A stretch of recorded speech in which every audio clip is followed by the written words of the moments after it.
Welcome to the Slop Farm. Enjoy the video. In this video, I will explain how to play PUBG Mobile on Bluestacks 5. First, download and install Bluestacks 5 from its official website. Once installed, sign in with your Google account to access the Play Store. Then, search for PUBG Mobile and install it just like on a phone. For the best experience, ensure virtualization is enabled in your computer's BIOS settings. This initial setup is crucial for smooth gameplay and will take only a few minutes. Next, let's master your controls. Bluestacks 5 offers excellent key mapping. Open the Game Controls Editor from the side toolbar to customize your keybinds. You can assign keys for movement, aiming, and all in-game actions.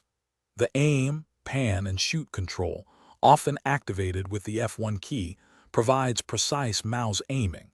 Remember to save your custom control scheme to enjoy a tailored and competitive gaming experience. To optimize your graphics and performance, head to Bluestacks settings. Allocate high for CPU, typically 4 cores, and enhanced for memory, around 4 GB. Within PUBG Mobile's in-game settings, choose HD graphics and extreme frame rate for up to 60 frames per second. Matching Bluestacks display resolution to your monitor also enhances visual clarity. For the graphics engine, performance mode with OpenGL renderer is generally recommended. Finally, here are some advanced tips and troubleshooting advice. Always keep Bluestacks 5 and your graphics drivers updated for the best stability.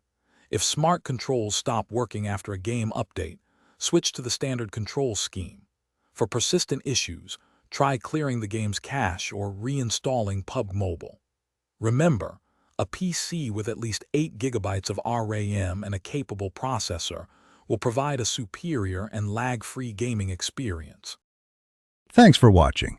Consider subscribing if we helped you today.